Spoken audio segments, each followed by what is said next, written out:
Assalamualaikum warahmatullahi wabarakatuh. Apa kabar semuanya? Yang terhormat Ibu Diah Puspitarini selaku dosen pengampu mata kuliah manajemen kepemimpinan dan teman-teman yang berbahagia.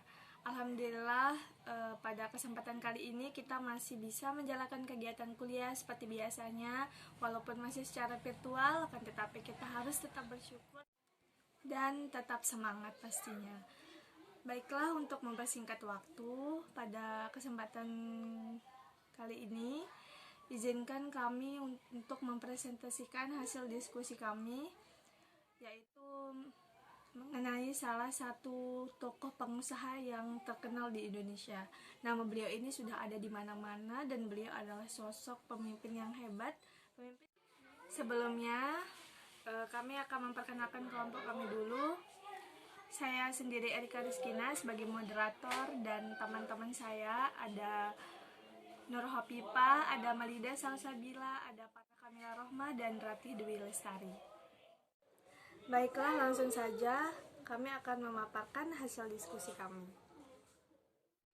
Khairul Tanjung lahir di Jakarta pada tanggal 16 Juni 1962, dan di mana beliau merupakan putra Ibu Halimah yang pekerjaannya sebagai ibu rumah tangga biasa, dan ayahnya bernama Abdul Ghaffar Tanjung yang pekerjaannya sebagai wartawan media cetak yang menerbitkan surat kabar berupa minim pada masa Orde Lama.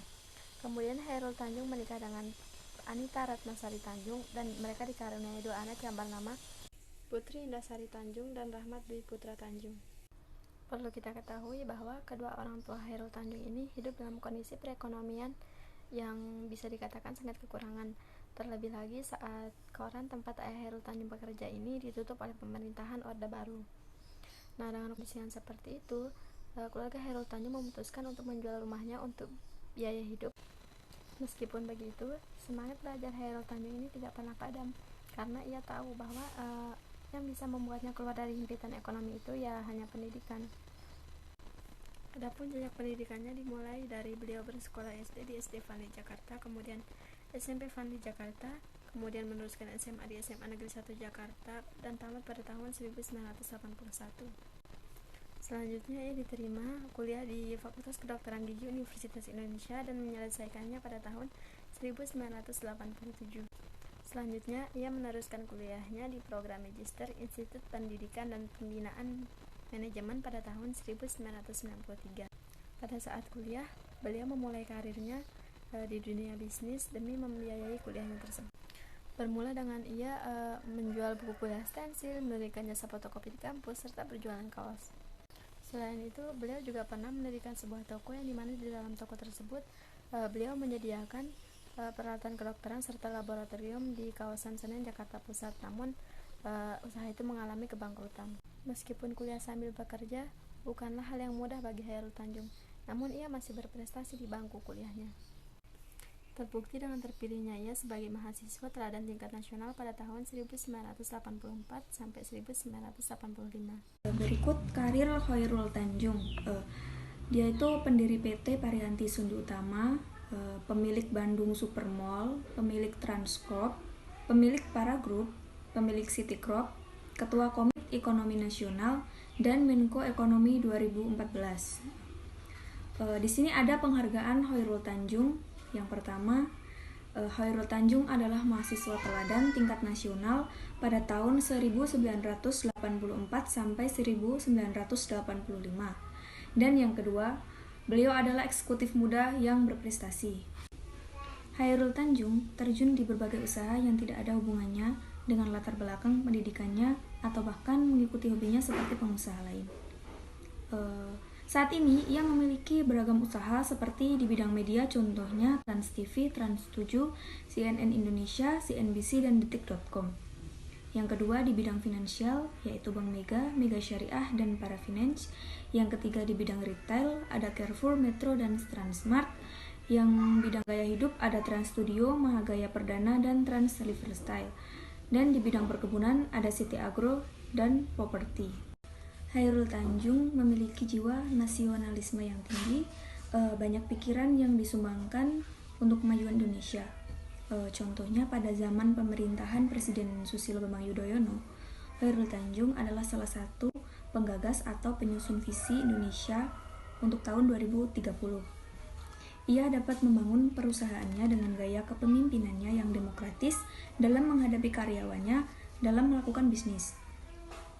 Chairul Tanjung memiliki peran-peran yang patut dicontoh sebagai pemimpin, pemberi arah untuk karyawannya, agen perubahan untuk generasi penerus bangsa, dan pembicara yang handal dalam membina tim atau karyawan yang ideal.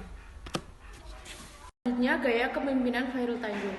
Gaya kepemimpinan Chairul Tanjung antara lain tekun dan kerja keras, menjaga idealisme dan etika, mementingkan inovasi, visi yang jauh ke depan, dan trust yang tinggi. Namun dari beberapa ciri kepemimpinan Chairul Tanjung yang tegas, berani mengambil resiko, menyadari pentingnya inovasi, kreatif, kemampuan pendelegasian tugas, dan menjadi inspirator bagi banyak orang, dapat disimpulkan bahwa Chairul Tanjung memiliki tipe kepemimpinan kewirausahaan atau entrepreneurial leadership. Di era perubahan yang serba cepat, Chairul Tanjung menjalankan kepemimpinan yang berlandaskan pada nilai-nilai kewirausahaan. Tipe kepemimpinan Chairul Tanjung ini sangat kontras dengan gaya birokrasi yang lamban dalam pengembalian keputusan dan dengan proses yang bertele-tele. Kecepatan, kreativitas, profesionalisme, dan inovasi adalah inti dari tipe kepemimpinan Chairul Tanjung. Rahasia sukses Chairul Tanjung.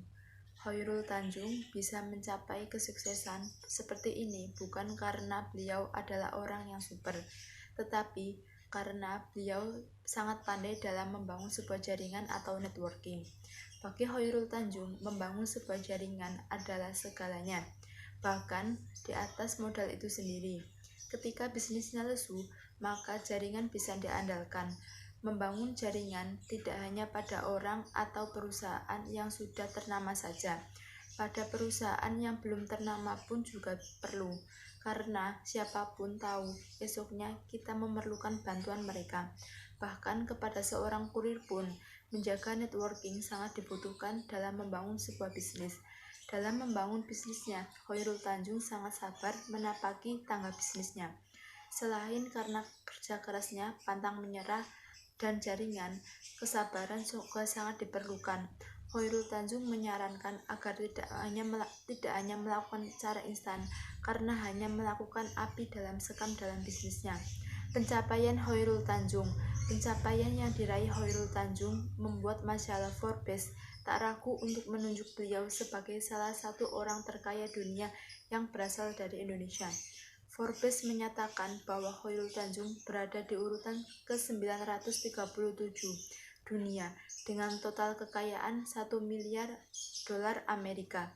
Keluarga Chairul Tanjung memiliki sebuah prinsip, yakni untuk lepas dari jerat kemiskinan, pendidikan adalah langkah yang harus ditempuh. Baiklah teman-teman, sekian penjelasan dari kelompok kami. Semoga kita semua bisa terinspirasi dari cerita beliau ini dan kita bisa mengambil pelajaran dari setiap langkah beliau.